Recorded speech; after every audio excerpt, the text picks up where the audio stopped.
خپل نظر ولرئ. له دې بل تر ټولو خفه کوونکی او زړه تنګونکی حالت نسته چې ته له داسې یو کس سره د خبرو کولو هڅه وکړې چې هغه سره له پوهې بیا هم د هیڅ شي په اړه نظر نه لري او یوازې په مسکا سره سر خوځېدل یې یاد وي. که تاسې چیرې په خپله داسې یو خوی لرئ چې د هر چا خبرې ته د تایید سر خوځوئ، نو ژر تر ژره یاده چاره پرېږدئ.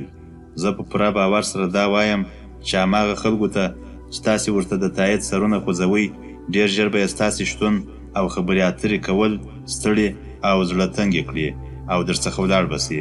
هر انسان دا حق لري چې د مسؤلیت له مخې د یو کار په اړه خپل نظر څرګند کړي، او دا کار نه یوازې دا چې حق یې دی، بلکې په دې سره د شخصیت وده هم صورت نیسي، او هغه داسې چې د ښه نظر په ورکولو سره یاد شخص د خلکو په زړونو کې ځای پیدا کوي. نو تل هڅه وکړئ چې په هر ډول بحث کې وي د خپل مسؤلیت له مخې پکښې حتما نظر ورکړئ. که دا نظر ستاسې نږدې ملګري په نقصان هم وي، خو دا کار حتما وکړئ. په بحثونو کې د بېلابېلو نظرونو تبادله کول ستاسې په معلوماتو کې اضافه والی راولي، چې دا ستاسو لپاره ډېر ګټور تمامیږي. څه ډول نور خلک د ځان په خوا راجلب کړو؟ تر هغې چې نور خلک په دې پوه نه سي چې ستاسو لخوا څومره د قدر او اهمیت وړ دي، دا ورته اړینه نه ده چې تاسو څومره پوهه لرئ. ارواپوهان په دې باور لري چې د انسانانو د شخصیت اصلي جوهر د عزت، نفس او پر ځان د باور اندازه ده.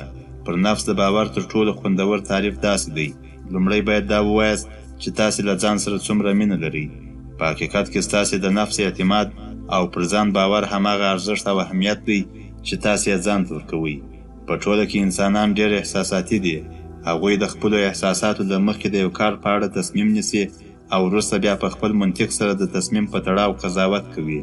خلک تر ډېره د خپلو شاوخوا احساساتو او عواطفو تر اغېز لاندې دي، په ځانګړي ډول د هغو چلندونو لاندې چې نور یې له دوی سره کوي.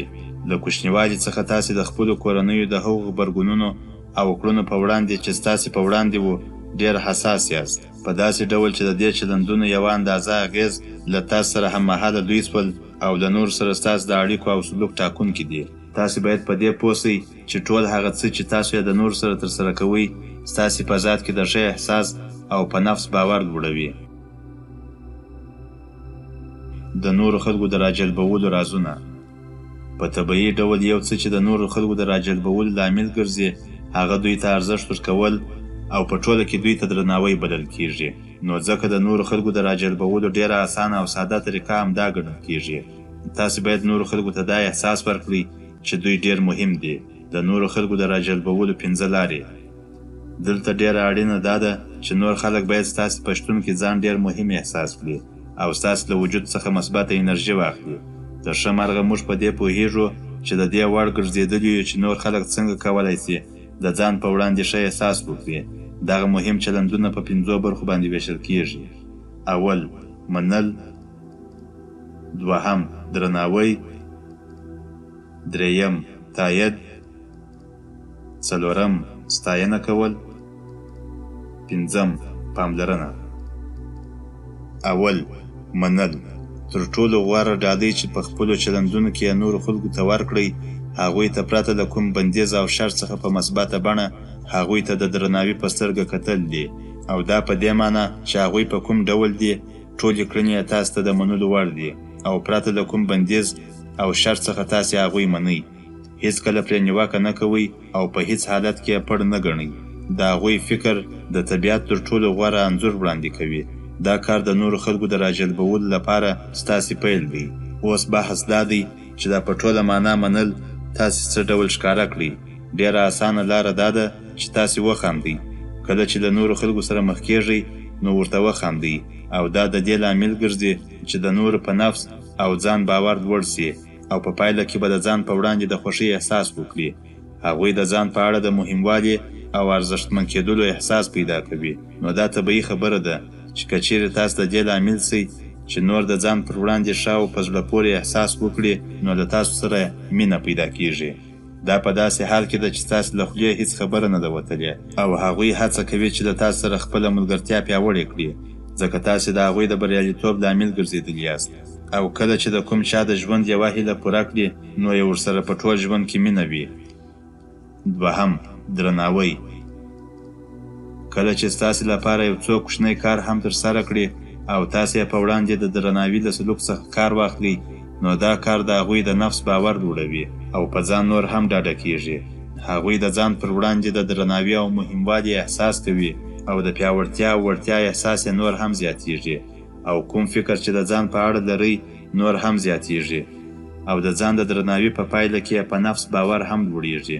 اوس تاسو څرنګه کولی شئ چې دا ډول ښه احساس په نورو کې پیدا کړئ؟ دا ډیر ساده کار دی. دا کافي ده چې تاسې په هر ډول شرایطو کې د کوچني او لوی دلیل له امله یوازې ووایاست چې مننه کوم. په همدې ډول خپل ځان عادت کړئ له ټولو هغو اشخاصو سره چې اړیکې لرئ، او هغه څوک چې ستاسې لپاره کوم کار ترسره کوي له هغوی څخه مننه وکړئ. باید ووایو چې دا کار د دواړو لورو لپاره دوه اړخیزه ګټوره اړیکه ده. کله چې تاسو نورو ته مسکا ورکوئ او هغوی څخه مننه وکړئ، نه یوازې د هغوی د نفس او ځان باور لوړیږي، بلکې د ځان پر وړاندې هم ارزښتمن او د درناوي احساس کوئ.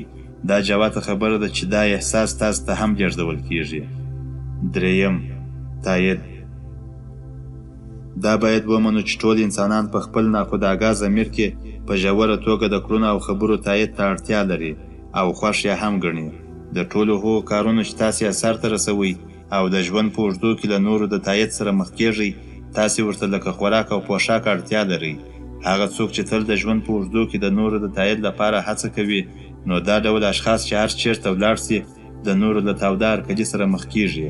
شاید د تایید لپاره تر ټولو ښه تعریف دا وي: ستاینه او هڅونه. تاسو چې کله نور خلک د هغوی د ښو کارونو له امله ستایاست او کارونه یې تاییدوئ، هغوی نور هم پر خپل ځان باور پیدا کوي او د ځان پر وړاندې ښه احساس کوي، چې په پایله کې تاسې د دې ډول اشخاصو پر وړاندې چې دا غوره احساس مو ور په برخه کړی محبوبیت پیدا کوئ. څلورم، ستاینه کول. ابراهام لینکولن وایي: ټول انسانان غواړي چې د نورو خلکو له لوري یې ستاینه وسي. کله چې تاسې نور خلک د هغوی د ښو کړنو، فعالیتونو، مېړانو او مهارتونو له امله ستایاست، نو هغوی به په ناخبري ډول د ځان پر وړاندې غوره احساس وکړي. د یو چا ستاینه کول د هغه د ښو اخلاقو، ښو جامو اغوستلو، ښه چلند کولو او خپلو موخو ته د رسېدلو له کبله کیږي. خو دلته باید تاسې په دې پوه شئ چې یو کوچنی فعالیت هم باید په هغه کچه وستایاست لکه څنګه چې ستر کارونه ستایاست. تل په داسې کارونو پسې وګرځئ چې له امله یې خلک وستایاست. کله چې تاسې په کوم چا کې د ستاینې ځای پیدا کوئ، نو له تاسې سره د دې ډول اشخاصو مینه نوره هم زیاتیږي او تاسې ورته د یو راجلبونکي او مینهناک انسان په توګه څرګندیږئ. پنځم، پاملرنه.